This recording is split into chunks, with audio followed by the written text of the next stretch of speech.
Okay, hi Linda, how are you today? I'm great. It's so good to see you. How are you? I'm doing wonderful. Thank you so much for allowing me to have this interview with you today. I'm very excited to have you and have you talk and speak to other people that are listening or are going to be listening to this. Um, First of all, Linda, I know you as a friend. I know who you are, but would you like to introduce yourself for of those other people who don't know about you or haven't met the wonderful person that you are? Oh, okay, certainly. My name's Linda Rawson, and I own a company called DynaGrace Enterprises, and we are a family-owned business in rural Morgan County, Utah. And that says a lot. We're woman-owned, and we pretty much do DoD, federal government contracting work. Now, because I like to help other people, I have also written a book about how to get started in government contracting. My daughter and I do a podcast called Two Biz Chicks, and I like to develop creative projects on Etsy as well as children's products. So I teach kids about STEM, in particular weather and fossils. Oh, that's amazing. So tell me, Linda, how did you get where you are today? You know, I wonder. I don't know about you, but sometimes when you look back, I recently wrote kind of my career timeline, and I've been writing software since I was, I don't know, over 3 decades. And I wondered exactly how things progress for me to get to this point. And sometimes it's a risk taking, sometimes it's a gut feel, sometimes for me, it has to be a calculated risk to say, what's the worst thing that could happen? And then you'll jump into something that you were meant to do all along. And a lot of times it takes another person looking at you and saying, hey, I think you'd be really good at this. Why don't you just give that a try? Or hey, I think although you're really good at what you're doing, I think with your personality and your work ethic, maybe you should do this other thing. So sometimes it takes something like that to put you out of your comfort zone, to do something that you never thought of. And and I believe that during this like epidemic we're in, that there's a lot of people that are going to discover their life purpose and get out of their own way. I strongly agree with you. And talking about that, tell me about how your business is doing in this recent business setback and how are you dealing with this? So I'm in government contracting and in particular professional services. So our bottom line really isn't hit. We're still going to get paid. Okay. But my employees were all considered mission essential. Okay. So for me, it meant I had to send them to work every single day to what felt like sending them to their death sentence, Oh, uh, wow. and sending them into a place where they could potentially be exposed.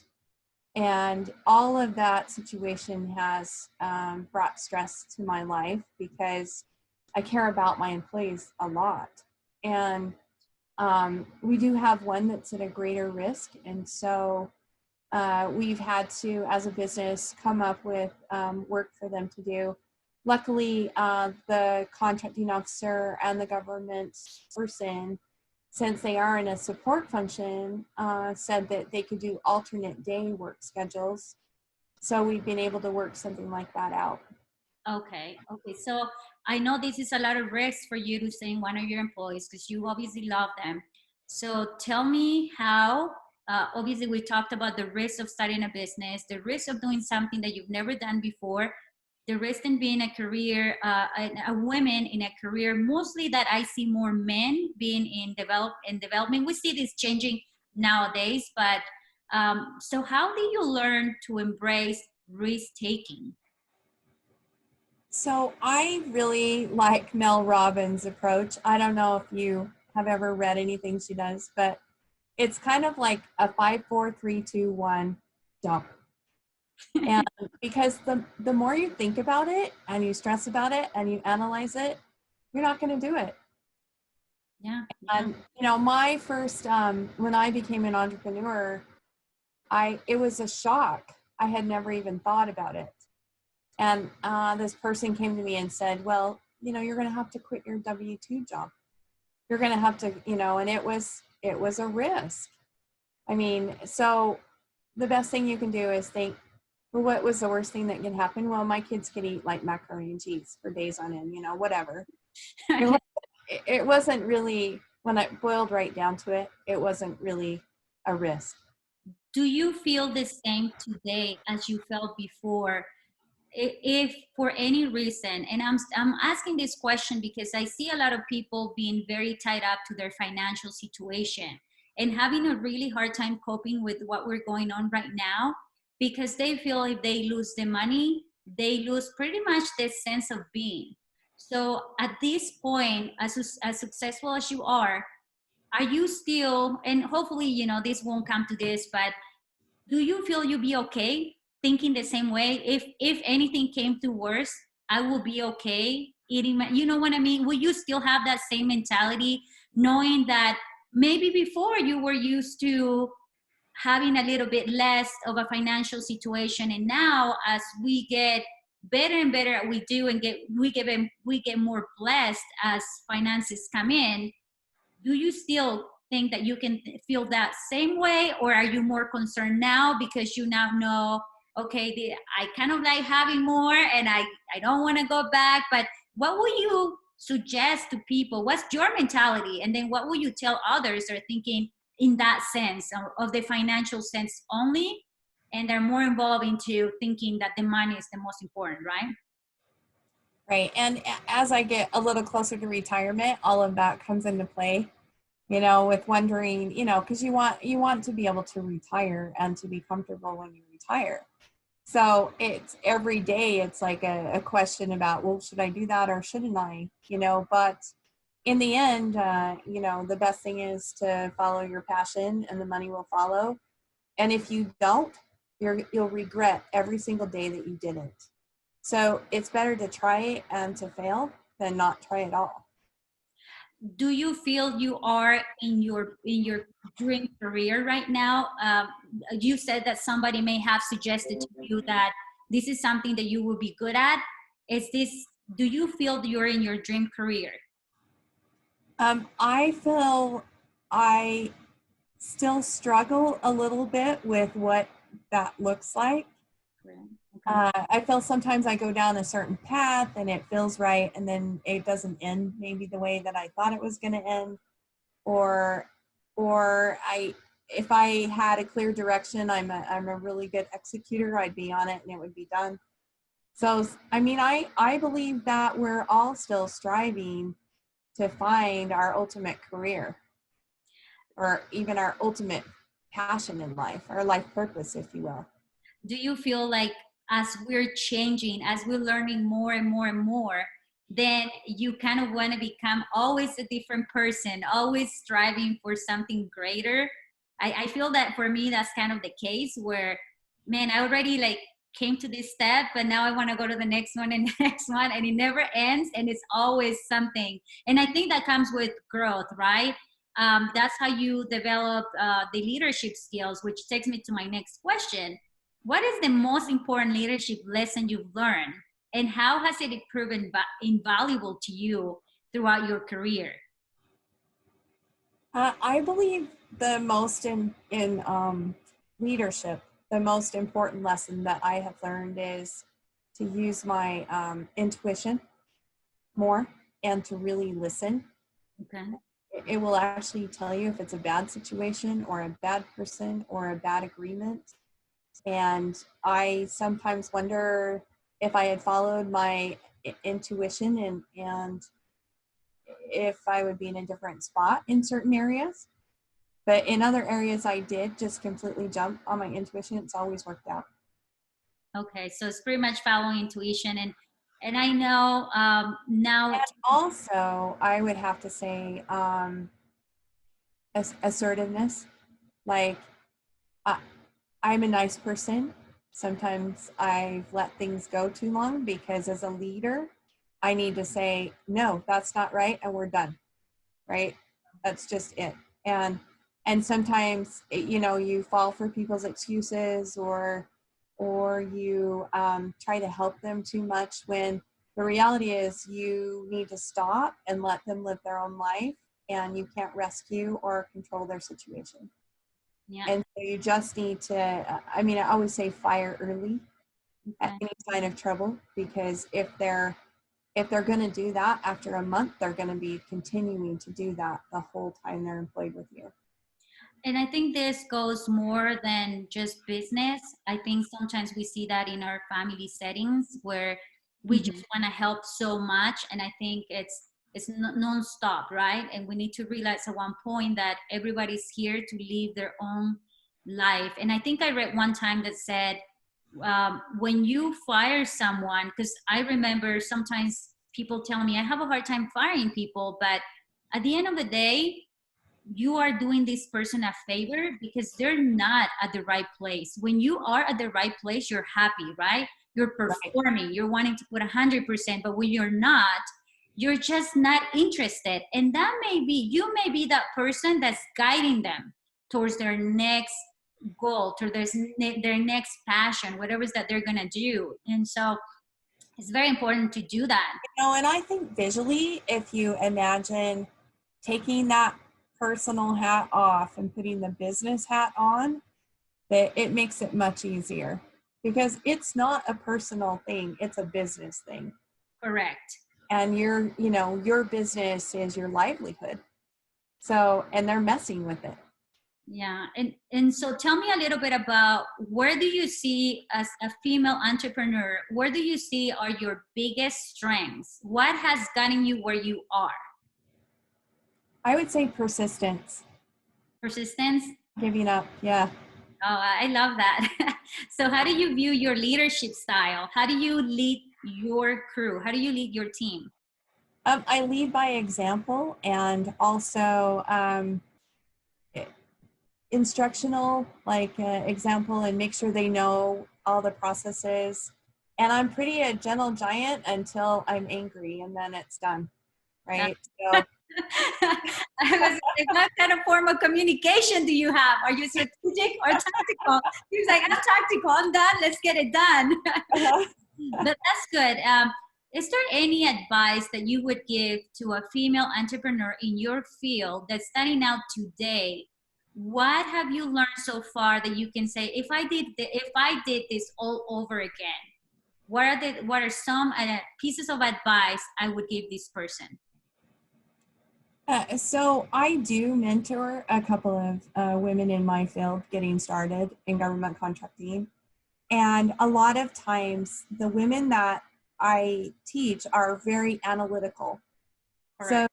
they get caught up in the details, and they get so caught up in the details that they never make the jump. And so I would say to, get everything at a top level and just get started, and then work out the details later. No, that's really good. And now let's talk about the fun side of your business, which is the book writing, right? I imagine that's like, even though it's a lot of work, I imagine it's more creative, more of the feminine side. Tell me how that idea came to your mind. How did you just decided, okay, I'm gonna write children's book? Where was the inspiration on that? I have several books that are all different kinds. I think I have 7 or 8 books on Amazon right now. But so the very first one I wrote was how to get started in government contracting, because I had a lot of minority and women business come up to me and say, how did you do that? How did you get started? And it is one of the ways to, if you have a business, to get more business and to get it easily, because they do have some set aside programs. And that was an easy transition. And my mother was passing away that year, and you came to the funeral. Thank you. And I wanted to write a book before she passed. I wanted to be an author, so I could say, hey, I was an author before, to tell her that. So it was one of the things they say to write a book about what you know. And it was unfortunately what I knew, even though everyone else, like their eyes roll over and glaze, boring, but I did happen to know it. So that's how it came to be. And I locked myself in a room. I had a house full of people at that point. The Jamaican bobsled team was here. My mother was passing. I don't even know. When I look back, I'm like, what happened during that time frame? But anyway, I locked myself in and just got it done and wrote it. And, a mutual friend of ours, Jen Foster, was a big, influencer at that point in time and got it out the door. Okay. And then since then, a book on grief, who knew that? And then also a children's book on blockchain and weather, coloring books. And then just recently I put out an abundance coloring book. Ooh, I like that. That's an adult coloring book, and every page has a mantra, an abundance mantra. Oh, you color it, you can think that and draw abundance in your life. Okay, I got to get this from all my friends. That's great. And I know that you are a very strong person. You are a very strong female. And I don't want to say that you have to be in business, because I don't want to discourage people that don't feel they're strong enough, although I feel like everybody has a strength within them. And so for you, how do you handle those difficult situations? For example, right now where you tell me, when your mom passed away, that was a very difficult time. And yet you continue to go and you continue to get up and continue to do business, because business doesn't stop, right? You have employees to pay, you have employees that want to show up, who in other hand have other families. So how do you, if somebody's watching right now and they're having a hard time grieving the death of someone, for example, which is a big deal, how do you move forward? What do you tell yourself to get up the next day and continue to go on? So I would say you can tell yourself that, or with grief in particular, you can make yourself get up and go, but at some time, your body is going to make you deal with it. And you're going to get a sinus infection, you're going to get the flu, but something is going to put you in bed and make you deal with grief. Yeah, it can be debilitating. And I mean, I did talk about that in the book I wrote, but if you have employees, they still have to be taken care of. So you're obviously going to take care of them first, and then you're going to take care of yourself. But you do have to recognize that you do need creativity. You do need earth time. You do need some internal reflection, some meditation, journaling. You have to take care of what feeds you before you can feed other people. And we even think about the airplane where the mask comes down and you put it on yourself before you put it on others. And it's very true. So you do have to take care of yourself before you can take care of others. Oh, that's great. And so if you were to talk to women in general, and this is probably not on the business side, but you as a female, talking about taking care of you, right? You probably have a lot of things to get done in the day, right? You have a business to run. People are constantly calling you. Your time has to be well managed. So how do you balance family and business in the personal side, right? Where now I come home, I taken off my hat for business. Now I'm home. How do I deal with the stresses as a business owner of a 24/7 schedule? So your health should be a priority, and you should be eating right and exercising. Now, I have to actually plan that into my day.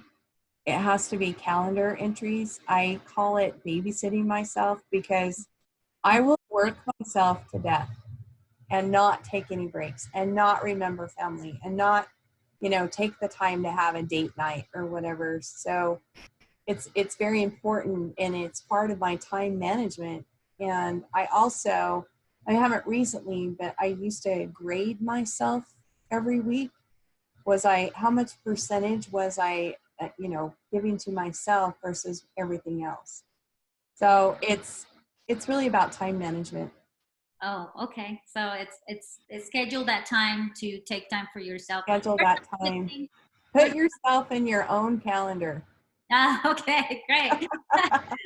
I'm getting better at that. I'm like, now I'm putting myself in the calendar before anything else. But um, what are some things that you do for yourself to feel self-love? Like, is it a massage? Is it, obviously you said talking about good nutrition. That's a form of self-love. Exercising, that's a form of self-love. But what are the things will you recommend to women in business that they can do for self-love? Give yourself permission to screw off a little bit. I think that's hard, to just sit and do nothing. So I believe strongly in earth time, like going out and taking your shoes and socks off and putting your feet in the dirt, even though, I mean, it depends on what time of year and how cold it is, but that kind of grounds yourself. Getting out and taking a walk or a hike in the fresh air, all of those things, and leaving your phone behind. Oh, Yeah. that's like, oh, I don't know if I can It do that. depends, though. I mean, if I'm listening to an audiobook while I'm hiking, that I feel that's good. But if I'm taking phone calls and like on Facebook or Twitter the whole time I'm hiking, I'm not really present. Correct. So being present.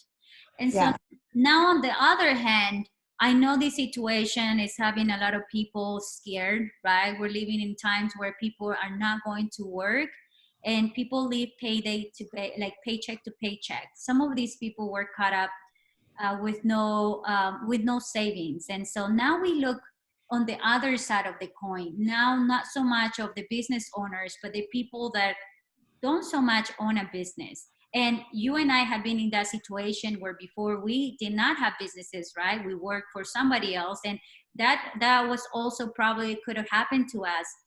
What are some of the what is some of the, I guess, advice that you would give to people in these situations? What do you think they should be doing, thinking back of the time where you were not a business owners?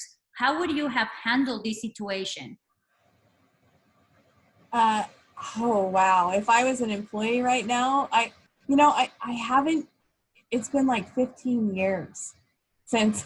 So, but wow, I would be really nervous, like if I had to go to work and be around people every day, and that would be more nerve-wracking than making money, like knowing that you could potentially get sick, right? That's nerve-wracking. Correct. um I guess it would just be, um try, hopefully my company that I worked for was willing to take care of me during this time period, and be willing to work out a telework situation. And it would be really, really difficult, I think. Can I know you, some people that have been laid off, I know, and that's, and that's horrible. I know, and that's what I'm getting to. People are getting laid off, but they still have to pay their mortgages. They still have to pay their car. They still have to feed their children. And I know that a lot of organizations are helping people out. Are you involved in any of these organizations, or are you looking to get involved in any of this? How are you giving back to, to people? Whether that is in advice, right? Sometimes we don't have to give financially, but sometimes, like you said, you are mentoring already women to become better. You're already mentoring people. So in that sense, I always believe in giving back. And so tell us a little bit more about that giving back that you do, the mentorship that you do. I know it's been a long road for you, like 15 years is a long time. Every day going out and making the best at it. I know you're very successful. I know you have like bigger vision than, most people. Very rare we find somebody that is very alike, right? That is thinking in a bigger term. So we keep seeing more and more of wanting to reach out to or being around those people. And sometimes for the people that studying now a business, they don't have the luxury to go with somebody like you who's already established business, a successful business, a running company. And I think at the end of the day, when people don't have that, they got to rely on mentorship, like the things that you're doing, or books. So tell me a little bit about that mentorship. What have you found mentoring people? Are you learning from them, or which ways? What does that look to you like?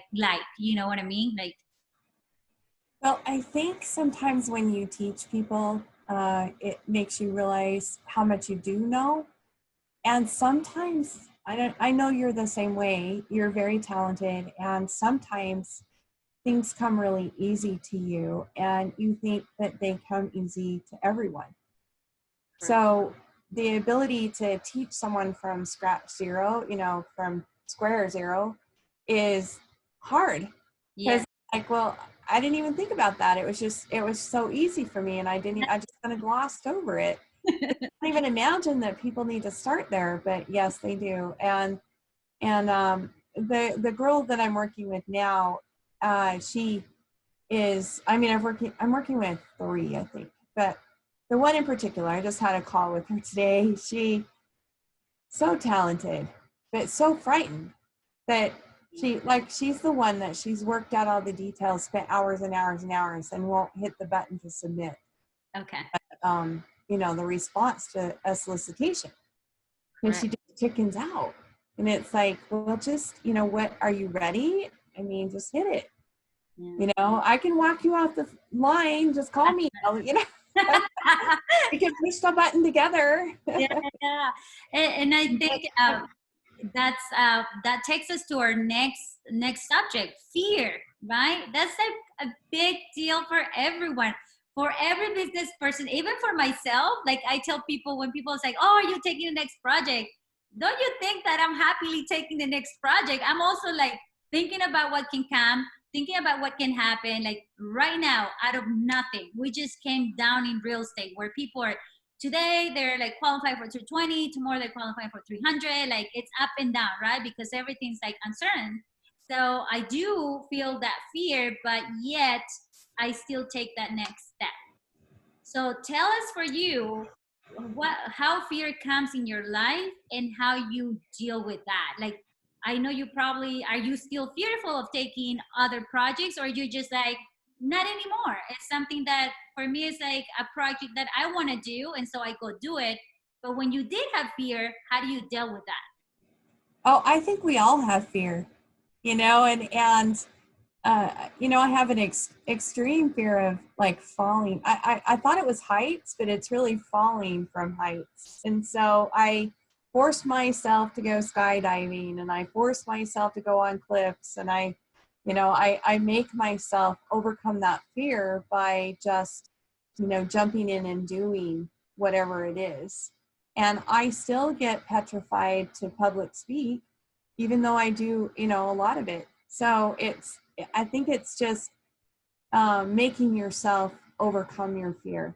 And it's really, and maybe it's what's the worst thing that could happen? If you constantly ask yourself that, well, what's the worst thing that can happen? Well, if you fall on the stage like Oprah did or whatever, you recover, and you're not going to like die by getting out of your comfort zone.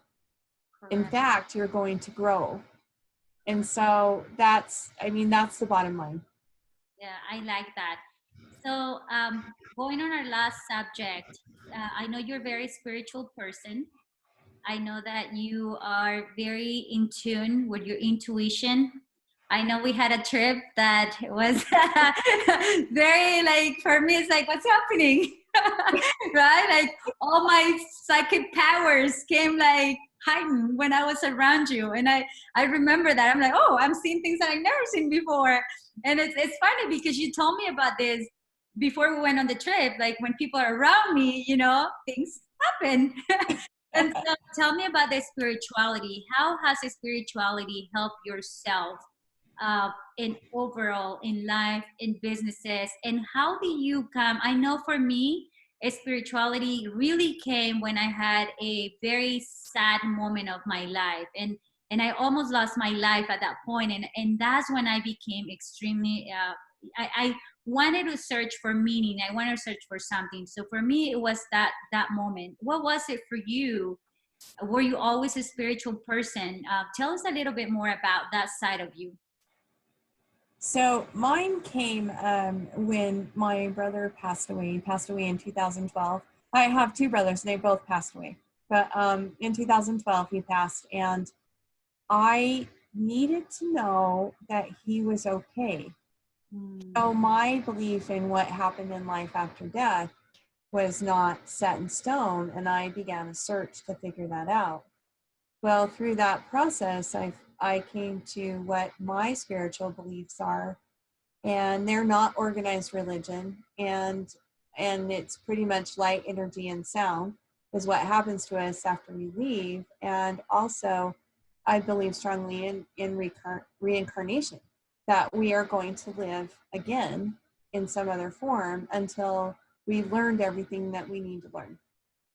And so that's my spiritual belief. So when all this apocalypse, if you will, is happening around us, I'm okay. If I die today, if I die tomorrow, I've made peace. And it's one of the things that you can become more creative when you're not worried about dying. Correct. And you know that you just need to do everything that you want to do. You have a short time to do it in. Yeah, very, very true. Very beautiful.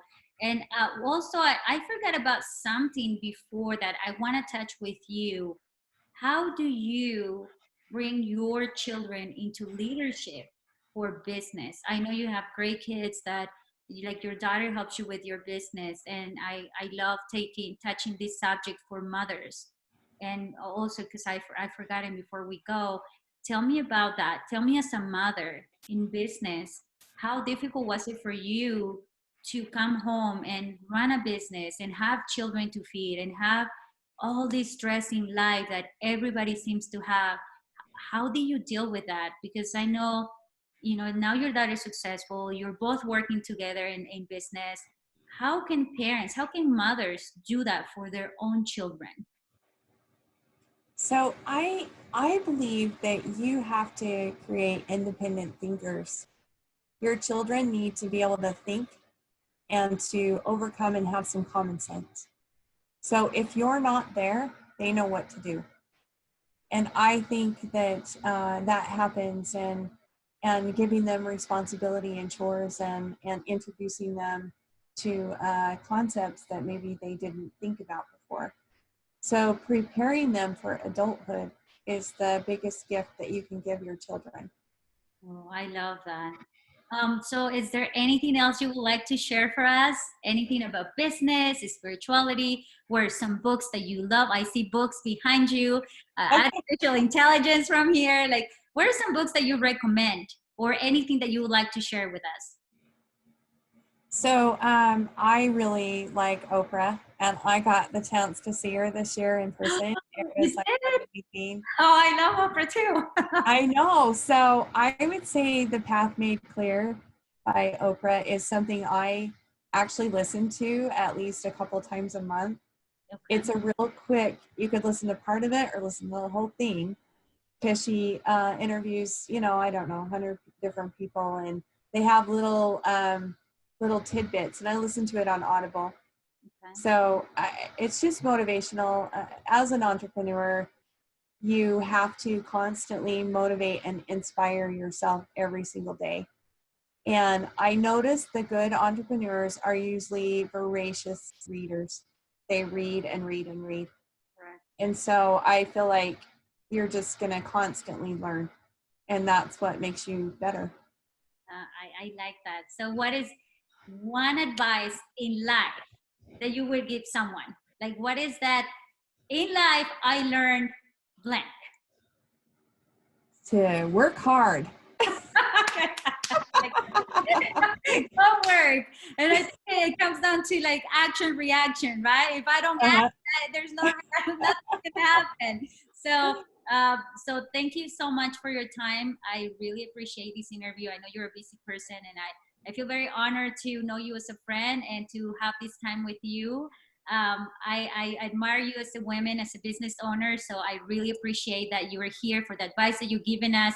Hopefully we'll help a lot of women out there and a lot of men. You know, I'm always all about women empowerment. So my everything I do, my interviews is geared towards that.